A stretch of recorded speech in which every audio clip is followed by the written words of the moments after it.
এবার গঙ্গাসাগরের মেলাকে জাতীয় মেলার স্বীকৃতি দিল না কেন্দ্র।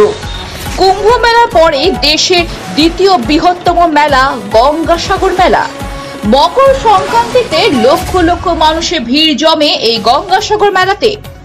মুখ্যমন্ত্রী মমতা বন্দ্যোপাধ্যায়ের বারবার গঙ্গাসাগর মেলাকে জাতীয় মেলার স্বীকৃতি দেওয়ার জন্য আবেদন করেছেন কেন্দ্রের কাছে, কিন্তু স্বীকৃতি দেওয়া হয়নি। গঙ্গাসাগরকে আমরা অনেকবার চেষ্টা করেছি, কেন্দ্র সরকারকে বলেছি, রিকোয়েস্ট করেছে, হয়নি। আমি আজও ভারত সেবাশ্রম সংঘ গঙ্গাসাগর থেকে বলছি, এটা আমাদের ছোট্ট আবেদন।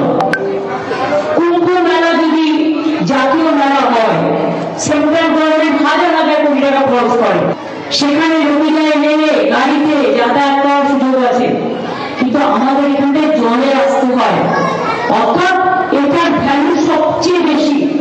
তা সত্ত্বেও আজ পর্যন্ত এই মেলাটাকে জাতীয় মেলা হিসেবে ঘোষণা করা হয়নি। আর কোনদিন যদি সুযোগ আসে গঙ্গাসাগর মেলাকে জাতীয় মেলা কিভাবে করা যায়, আমরা যদি জীবনে আমাদের দল কোনো সুযোগ পায় কোনোভাবে, আমি নই, আমাদের সবাই, যে কোনো কেউ, কাজেই আমরা সেদিন করে দেখাবো।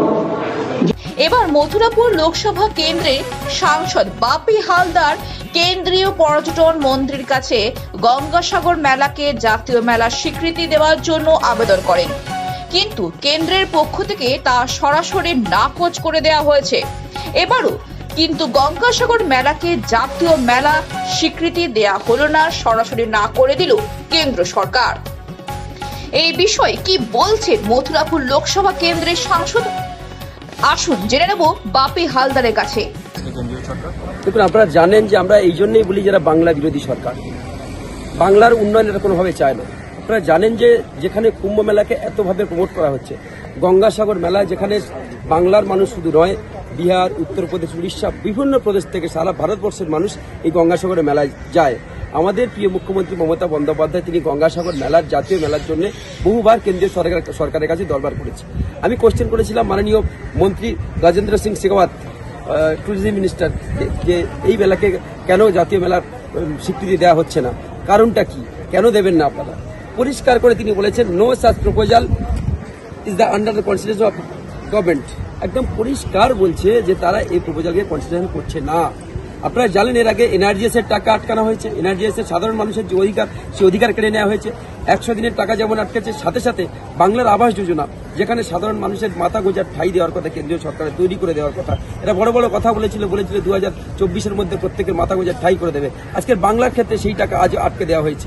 ঠিক সাথে সাথে একটা মানুষের আবেগ, যারা ধর্মীয় আবেগ নিয়ে রাজনীতিটা করতে চায়, আজকের কপিল মহারাজের মন্দির যেখানে রয়েছে, সেটা বাংলা শুধু নয়, সারা ভারতবর্ষের মানুষের আবেগ রয়েছে সেখানে।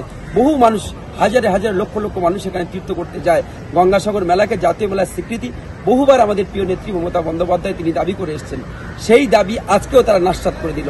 সাধারণ মানুষ নিশ্চিতভাবে আগামী দিন এর বিচার করবে। বাংলার মানুষ